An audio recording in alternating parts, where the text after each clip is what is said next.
letters, so there was very little for the blind to read. For long or important books, a blind person had to depend on friends to read out to him. Besides, it was very hard and expensive to print books. یہ بہت ہی زیادہ hard تھا، سخت تھا اور expensive تھا، بہت زیادہ اس کے لیے پیسہ صرف ہوتا تھا ٹو پرنٹ بکس کو اس طرح پرنٹ کرانا ود embossed لیٹرز، بڑے بڑے لیٹرز کے ساتھ، بڑے بڑے حروف کے ساتھ جو ہے کتابیں پرنٹ کرانا، یہ بہت زیادہ مہنگا ہو جاتا تھا. So there was very little for the blind to read. تو بہت کم مواد جو ہوتا تھا، بہت کم بکس جو ہوتی تھی وہ جو اندھے لوگوں کے لیے ہوتی تھی پڑھنے کے لیے، وہ بہت زیادہ کم میسر آتی تھی کیونکہ یہ ایکسپینسو ہو جاتا تھا اور بکس اتنی نہیں پرنٹ ہو پاتی تھی. فار لانگ اور امپورٹنٹ بکس، بڑی اور لمبی اور امپورٹنٹ بکس جو ضروری کتابیں ہوتی تھی، a blind person had to depend on friends to read out to him. جو اندھے لوگ ہوتے تھے ان کو اپنے دوستوں پر پڑھنے لکھنے کے لیے انحصار کرنا پڑتا تھا. There must be an easier way for the blind to read and write. اب لوئس سوچتا ہے، ینگ بریل سوچتا ہے کہ بلائنڈ لوگوں کو پڑھنے اور لکھنے کے لیے کوئی آسان سا طریقہ ہونا چاہیے تھا. وہ بار بار یہی سوچتا تھا. Only books can free the blind.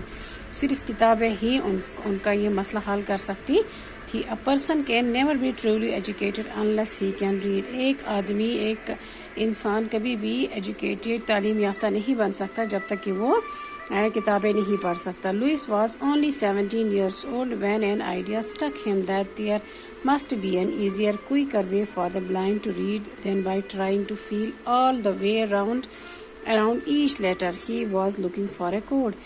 اب لوئس جو تھے ان کی عمر اس وقت 17 ایئرس کے وہ اولڈ تھے، 17 سال کے وہ تھے. when an idea struck him، جب ایک خیال ان کے ذہن میں آیا، ایک آئیڈیا ان کے ذہن میں آیا کہ کوئی آسان سا طریقہ ہونا چاہیے، جلدی کوئی طریقہ ہونا چاہیے جس سے جو اندھے لوگ ہیں وہ پڑھ لکھ سکے. by trying to feel all the way around each letter.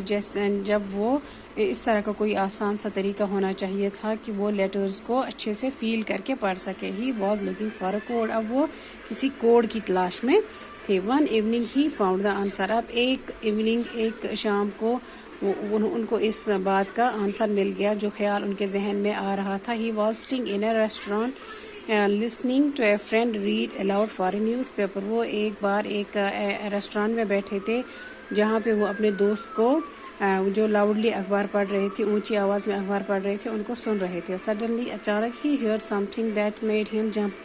اب اچانک سے ان کے ذہن میں وہ کچھ ایسا سنتے ہیں کہ جس سے وہ خوشی سے اچھل پڑتے ہیں. ان ہز ایکسائٹمنٹ، ان کی اس خوشی میں اچھلنے کی وجہ سے Louis bounded on the table. وہ ٹیبل پہ گر جاتے ہیں، خوشی سے ٹیبل پہ چھلانگ مارتے ہیں. شاؤٹنگ، چلاتے ہیں. لافنگ، بہت زیادہ ہنستے ہیں. And crying all at once, اور وہ اسی اثنا میں رونا بھی شروع کر دیتے ہیں جو کہ خوشی کے آنسو ہوتے تھے کیونکہ اس کو جو ہے ایک کوڈ مل جاتا ہے. تو ڈیئر اسٹوڈینٹس، آج ہم اتنا پڑھیں گے.